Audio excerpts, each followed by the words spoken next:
Ladies and gentlemen, welcome back to On the Mic with Mike, the premier business radio program. I'm your host, Mike King. I appreciate you being here with us. This is part of the Mike King Biz Radio Network, ESPN Richmond 106.1, every day, 5 to 7 a.m. We're on The Choice as well, Gospel Radio, International Business Code Radio, Saturday, 10 a.m. in the East, as well as CW Richmond TV every Wednesday and Friday at 5 a.m. You know what time it is? It is the good folks. We're here with good friends from Poplar Springs. We've established a new relationship. You guys with UHS is the overall umbrella, and a good friend from Cumberland Hospital. That's correct. Which is not in Cumberland. No, New Kent, Virginia. It's in New Kent. Yeah. All righty. So Garrett is back once again, and you did not roll solo. You brought the brain trust with you. Very true. That's true. Right. And so, all right. So I always say it is a business show. So tell us who you are and what you do. Sure. So we are Cumberland Hospital for Children and Adolescents, as you mentioned, located in New Kent, Virginia. We're a specialty children's hospital for children with chronic medical illnesses and concomitant psychiatric issues. We have 3 service lines. We have a hospital program that serves those kids with chronic medical illnesses. And we also have an inpatient acute psychiatric unit, short-term stabilization for suicidality, homicidality, disordered delusional thinking. And then we also have residential treatment facility. And that we can serve kids with neurobehavioral issues, as well as kids with primary psychiatric issues and secondary medical issues. All righty. And who'd you bring with you? I brought Dr. Jennifer Rice. Dr. Jennifer Rice is our Director of Clinical Services at Cumberland Hospital. And so she is the kind of the point person for our clinical and our therapeutic milieux that we have on the unit. She's involved with programming. She's involved with ensuring that we used evidence-based practices and that we use the kind of the state of the science type of ideas for how we're going to treat our patients. All righty, Doc, we're going to start with the hard questions. This is investigative journalism. How are people doing? I mean, how are people doing now as opposed to, say, a year ago? And you could talk about the kids as well. From a clinical perspective, what's the world look like to you? I think that, there's a lot of struggle, especially within the adolescent community. They were out of school for a long time, dealing with all the pressures and stress of COVID, and now they're reintegrating back into the school system, back into their environments, and they're trying to cope with all the stress related to that. One of the things we always think that kids who just bounce back from things, and they're tough, they're little, they're not. And so I asked the superintendent of Chesterfield schools, what was it when the kids came back? What did you guys have to do? And I thought he was going to talk about, we had to teach them, get them on the line for reading, writing, arithmetic. He said, no, we had to teach them how to engage with each other. They hadn't done that for a very long time. So when we look at that, we're saying, what are kids going through now? And you're talking about, medical issues, mental health. It's a struggle because before, a lot of times bad things that happened at school, when you got home, you were okay. It's not like that anymore. So let's talk about the programs that you guys have. And it is also Eating Disorder Awareness Week. A lot of times we didn't even think about guys having that problem before in the past. It is becoming much more well-known among all genders. All righty. So for a parent who is wondering how things are going, let's talk about some signs, symptoms that a person would know something is not right with my child. Yeah, as related to eating disorders, you would probably notice them a change in their eating behaviors. So maybe food rituals, like not eating as much, or not eating certain types of foods like carbohydrates or fats. Maybe going to the bathroom after they're eating pretty regularly, a lot of anxiety or discussion around weight-related issues or concerns about their weight. Concerns about calories, that sort of thing. You might see some medical issues like GI or dental issues, that sort of thing. So all of those would be things you'd want to pay attention to. Different in boys than girls? There can be some differences, yeah, but we tend to see some similarities among the warning signs. What age groups do you guys handle out of Cumberland? What are the age limits? So for our hospital program, we actually have the ability from our license to work with kids between the ages of 2 and 22. So we can really work with very, very young, all the way up through, your 18-year-old, 19-year-old, 20-year-old people. For our inpatient acute psychiatric unit, it's ages 5 to 17. And then on our residential units, we can work with kids between the ages of 7 and 17. So a 5-year-old, what type of issues would a parent see that they need to, because the 5-year is active, he's doing all those things. What is something that a parent should sort of look out for that maybe this isn't the way it should be? From an eating disorder perspective, Or or just in general? Just in general. I think anything that's not age appropriate, they might want to seek some help for. So, a 5-year-old who maybe isn't as active as you would expect, who's more isolative, or who has some severe behavioral issues that wouldn't be typical for that age, that sort of thing. So, are we more open-minded with this whole and I asked the professionals who come in, are we more open-minded as a society now than we were pre-COVID, as from getting help for mental illness? I think there's still a lot of mental health stigma out there, but I'd like to think that we are getting better about acknowledging it and, being open to treatment.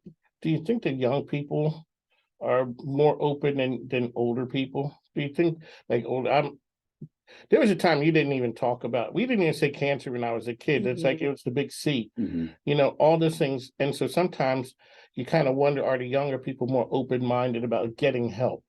They seem to be, more willing to talk about the, uncomfortable situations, but I think there's still a lot of bullying related to mental health, related to weight, that very much affects teenagers.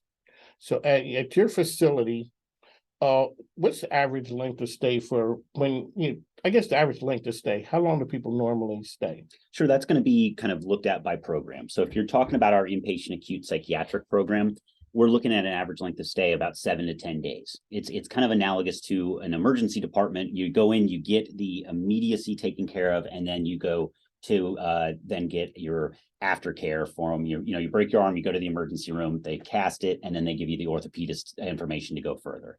In an inpatient acute psychiatric world, you come in, we stabilize the suicidality, the homicidality, the disordered delusional thinking, and then we're going to kind of move you on to the next level, whether it's outpatient therapy or whatever it may be. So it's a short-term stay.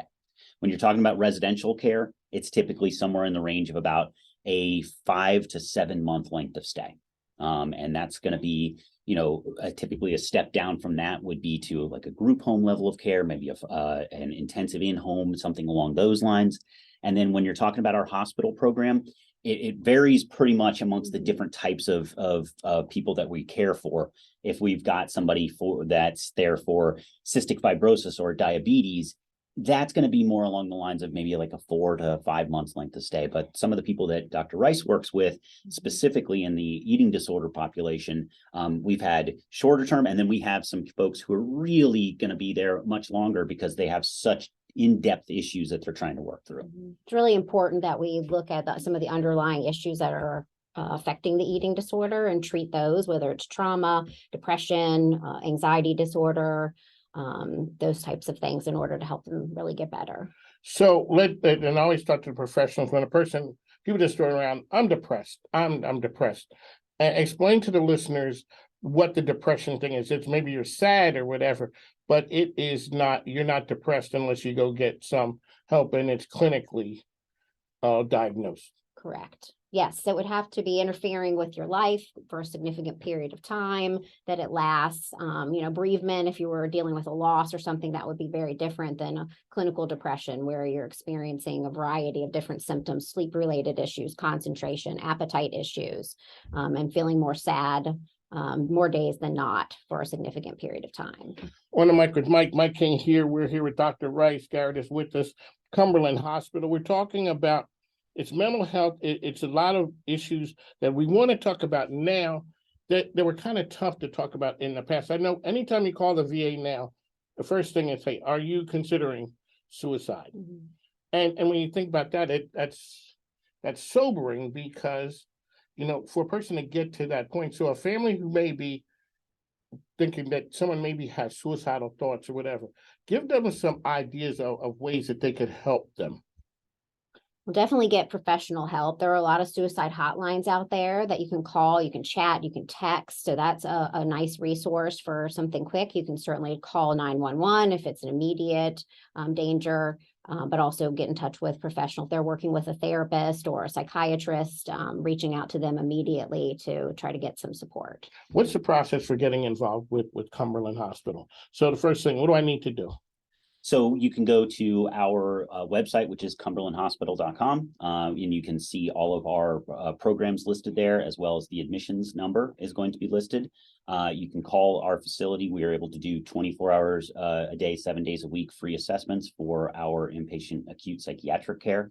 And you would also be able to reach out through any referral source that may be, if you're already working with the Department of Social Services, if you're working with a therapist, if you're working with a psychiatrist, those folks may have our information through either our business development department. Allison Dillo, the last time when she was here, may have already met with them, or they would be able to access through us through a variety of clearinghouses that have just that overall residential, inpatient acute, and hospital levels of care that are kind of listed out for people to be able to find. When people show up, do they know what help they need, or they just know something's not right? I think sometimes, they don't know necessarily what they need. And there are lots of different levels of care that the professionals can help you determine, what's the best at that time. Some people need inpatient, some people need more outpatient services, an increase in that. Some people need residential if they've had a longer standing issue. So we can definitely help sort that out for them, especially related to eating disorders. Getting the right level of care at the right time and as quickly as possible is really important for recovery. And I think one of the things, and Dr. Rice can really explain this a lot better than I can, but helping folks understand the difference between disordered eating and eating disorders. Okay, hold up a second now. Okay, come on. Okay, all right, Doc. Here you go. The floor is yours. Yeah. So there are lots of different types of eating disorders. Not all of them are as popular, as understood. Okay, so the general people, including me, we know two. Right. Anorexia and bulimia. Yes. Don't know the difference between them, but we just know they both are bad. Right. They both cause a lot of emotional, behavioral, and medical issues. Yes, correct. So it's eating disorders, and what's the other part to it? Well, there's a difference between disordered eating and eating disorders. Right. Please explain. Yeah. So typically we would characterize disordered eating as, someone who is maybe not clinically, at that point. So, we might have some disordered eating. Maybe sometimes we binge eat, eat a large quantity of food in a short period of time because we're stressed, but it doesn't reach the level of clinical need, or maybe we restrict sometimes when we're uncomfortable in our bodies, that sort of thing. But when it becomes persistent and chronic, and it's associated with a lot of negative emotions and behaviors and thoughts, then that's when it can become more clinical, and that's when we need professional support. Eating disorder, is that a young person's? You're shaking your head, no. Not necessarily. No, you can we have some very young children that have struggled with it, 7, 8 years old. I'm sure there's younger than that. And there's even people in their, middle-aged that struggle with eating disorders. So they're going along, and like, how does that turn into an eating disorder? Is it some type of mental issue, or because you're going along and all of a sudden, maybe you start binging and purging and doing all those things that people are not sure about, but you're 40 years old.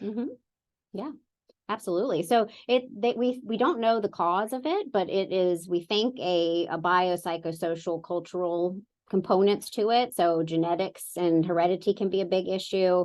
There's also the psychological component of like perfectionism and anxiety disorders. And even for ARFID, which is avoidant restrictive food intake disorder, kids on the autism spectrum can be, be more proposed to that. So also social issues, weight stigmas and acculturation issues, body ideal in our society, trauma, all kinds of things can contribute. And we think that all of those things combined. So when a parent or family or friends, they see a person, and maybe that person doesn't think that they have an issue or a problem. We always see those where they stage intervention or whatever. How do we convince a person, unless it's our child, then we just scoop them up and take them. Right. We just take them there. How do we convince a family member to really, okay, you need some help? Yeah. there's some great tips out there. The National Eating Disorder Association, or NEDA, has a parent guide and a tips handbook for what to do. But basically it's, expressing your concern in facts, right? Like, hey, I saw this. I see that your weight is going down. I notice, that you're going to the bathroom a lot. I notice that you're counting your calories. I notice, these certain things, or that maybe you've, stopped eating certain food groups, and being very factual, letting them know that you're concerned, trying to help get them resources. I think that person needs to do a lot of research first to understand eating disorders, but trying not to be judgmental, helping them feel comfortable, seeking out support, being willing to go with them to appointments and help them in that way. But, sometimes people are going to be a little bit defensive at first, not going to want to acknowledge the problem. We have to be prepared for that, and, keep giving them that support and let them know you're ready. Right, Garrett. So when I had Kent, shout out to good friends over at Poplar Springs here to talk about culture and burnout with Doc, you guys hear some stuff every day. Yes. How do you take that and you set up a culture and environment to keep the care? Because I tell people, who saves the caregiver? Because the caregiver ain't stopping. Exactly. I married one. I know they don't stop. Yeah. Somebody has to help them. How do you set up that in an organization to take care of the caregivers? Because you got to make sure that they're well enough, Sure, that the bad stuff that they hear doesn't stick to them. yeah. Mhm. It's really interesting that one of the things that is very odd for people who are in healthcare is sometimes we're the ones who are the least willing to actually receive healthcare. Yes. And one of the best things that we can do for our employees at any facility is make sure that they know and have access to the employee assistance program. There are some amazing employee assistance. But Doc, Sure. people kind of look at that one like, I'm Very not true. calling them because they're gonna. Very true. Very true. It's one of those things where, interestingly enough, with your, history with the military, one of the hospitals that I worked at was very close to a military base, and we had an active duty inpatient acute unit. And many of the folks did not ever want to be admitted there because it meant they weren't deployable anymore. And that was, they would rather be suicidal than not deployable. Yes. Which is tough. And the same situation for the folks who work at a hospital is oftentimes they don't want to be the ones who say that they're going to access the employee assistance program because there's things wrong with it, or there's something wrong with me. But one of the really fascinating things specifically for the employee assistance program we have is that there's everything from calling and actually talking to somebody to online stress quizzes that give you opportunities and ideas of how to be able to de-stress yourself, how to unclutter your life, how to be able to do it. So it's a spectrum. It's a continuum of care in that. But one of the other big things that we do, and I know that Dr. Rice does this for those folks that report to her. I try and do it for those people who report to me, but you have to do those regular check-ins with people. You have to sit down with them, you have to talk with them, give them some of your time. And one of the questions can't just only be about, well, tell me about this project, tell me about what you're doing. One of the questions I love to ask people is, how are you? Is everything okay? Talk to them about their family, talk to them about their, the things that are going on in their lives, and giving them that opportunity to let I'm struggling right now. Okay, what can we do to be able to assist you in that moment? So I think, that's one of the big things, but I know, specifically for Dr. Rice, she's got the therapists who report to her. And of course, from a day-to-day experience, those are going to be the folks who hear some of the more shocking and sobering things that any of us hear. So in terms of how you guys deal with it, I kind of can leave that one up to you. We talk a lot about self-care. We worked really hard. I've worked with Garrett to, help improve the work-life balance of the therapist, incorporating, work from home day and stuff like that to help them to really just kind of have a break, get some things done outside of the hospital setting. We do a lot of check-ins as well. So we just had a whole department training on, burnout and self-care and that sort of thing. So I don't know, back, I hate to sound like the old man, but but back in the day, they really didn't teach us as much from healthcare workers how not to have that stuff that you hear see on a day-to-day basis not stick to you and become who you are, and you can sort of leave that when you leave. At what point in the career did you realize that you couldn't fix everything and you couldn't take care of every problem? I still work on that every day. So, you know, Yeah. and It's there, constant, I think when you have that type of personality, you have to constantly be mindful of yourself and mindful of how much you're putting into it and where your boundaries are and that sort of thing. So yeah, I think we all have to work on Because that. there's, the people who are drawn to what we do Mhm. have a passion for it. Yeah. And they'll let that passion drive them right into the ground. yes. So Mhm. one of the things, I have said this many times, and it's one of my absolute favorite things, but the former head coach of the Tampa Bay Buccaneers is a guy named Bruce Arians. And he once told the people who reported to him, if I ever find out that you skipped a baseball game, a dance recital, or something for one of your families, I'll fire you on the spot. And I loved it. I loved that saying because I've said it to the team at the Yeah. facility before, because the very sad and sobering thing is if you aren't here tomorrow, we at the hospital will mourn your loss and we will fill your position. Yeah. And that's the sad part about it. So Yeah. when the dancer Twitch, Yes. Mhm. he died by suicide, I called Kent. I'm like, hey, why don't you come on the program and talk about this right here? As much as there was a hoopla, Mhm. okay, it's a lot today. It's a little of this, a little. The world keeps going on. Yeah. Yes. You're not here now. Your kids are going to have to deal with that. But like you're saying, when you're out, this business is going to keep on going. We will have patients to take care of, and the reason that Dr. Rice works like she does, the reason that everybody at Cumberland Hospital dedicates themselves in the way that they do is because of the patients. And so we are here to take care of the patients. And that's the difficult part is figuring out how do we do that? So, Alrighty. And one last time, how can people find information out there about Cumberland Hospital? so we are, cumberlandhospital.com is our website. We're also on social media. We have a Cumberland Hospital Facebook page as well as a Cumberland Hospital LinkedIn page. So any one of those three will give you immediate access to the facility. Alrighty, Doc, you see a person comes in, they're not doing that great, and then they leave. And that's a success story. What's that feel like? Oh, yeah, that's a great feeling. I've had a lot of those, thankfully, through the years. No, it's wonderful to feel like you can be a part of their journey, that they've trusted you enough to share their story and allow us to support them. So that's pretty much why we do it. Because when they come to you, sometimes they're not coming willingly. And Yes, kids who have parents who are forcing them to be there on the hospital program. Yeah. And so you see them yeah. getting better. When you're working with a person, do you see that light come on in them when they sort of get it, or maybe they turn a corner Mhm. and they're like, okay, they're starting to get better? Oh yeah. Yeah. It's usually gradual. But yes, there are those moments in therapy where you start to see that insight, that more willingness, taking steps forward. And yeah, it's very exciting. Alrighty, on the mic, Mike, we'd like to thank you for coming on the program.